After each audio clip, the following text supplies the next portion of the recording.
Knowing the signs and symptoms of a stroke is the first step in ensuring medical help is received immediately. But too many people don't even know what stroke is. Susan didn't. Susan is a 53-year-old woman, a wife, and a mother of 2 teenagers. Susan works as an administrative secretary.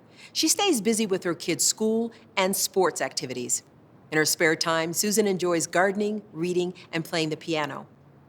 One day, Susan suddenly developed a severe headache and confusion while at work.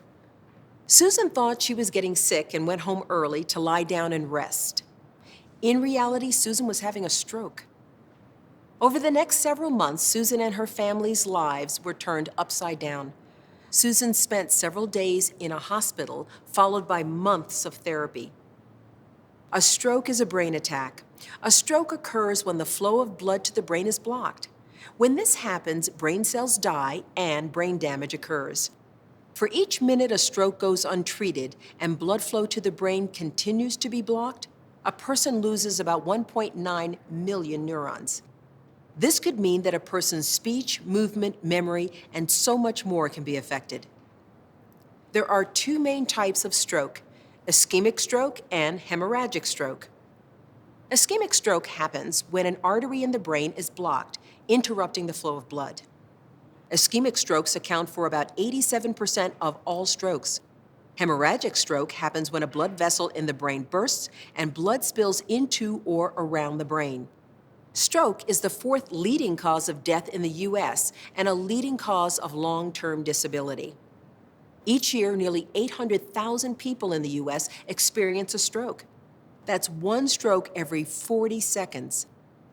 Of those, about 185,000 people will die.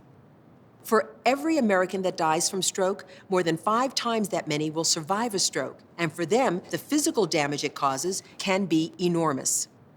Stroke often doesn't kill you, but some survivors say they would have rather died than be left with severe disability and not be able to care for themselves.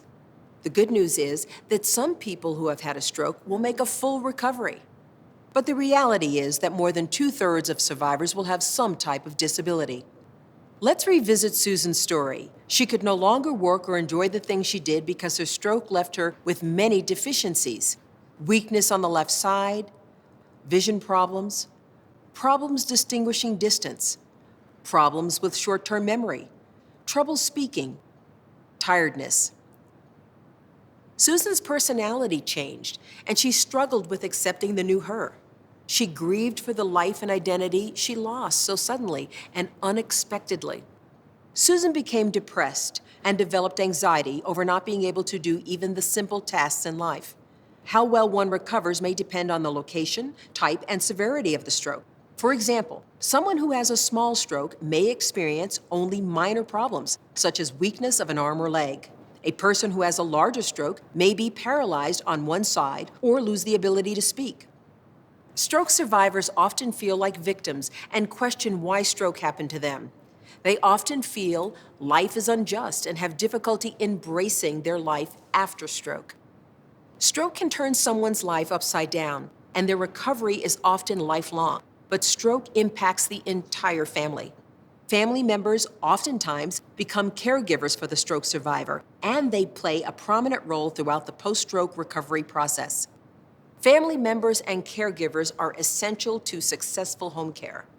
Caregivers and family members may do a lot of things: assist with doctor's appointments, medications, and exercises, manage financial matters and transportation, provide physical, mental, and emotional support, assist with daily activities such as personal care and hygiene, plan care including setting routines and managing the care team, assess medical needs, communicate with healthcare professionals, and advocate for the stroke survivor.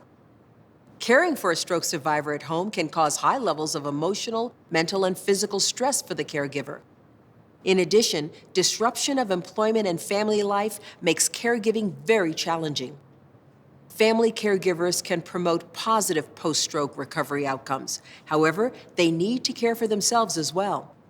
In Susan's case, she was unable to return to work, and her husband became the main caregiver and supporter of the family. They faced financial burden due to loss of secondary income and costs associated with post-stroke recovery. Remember that stroke can happen to anyone at any age and at any time. Knowing your risk for stroke and stroke warning signs can make a big difference. Use FAST to remember the warning signs of stroke. F is for face. Does one side of the face droop? A is for arms. Does one arm drift downward? S is for speech. Is their speech slurred or strange? T is for time. If you observe any of these signs, call 911 immediately. Arm yourself with knowledge to prevent stroke happening to you or your loved one. Learn more at stroke.org/effects and mendedhearts.org/education.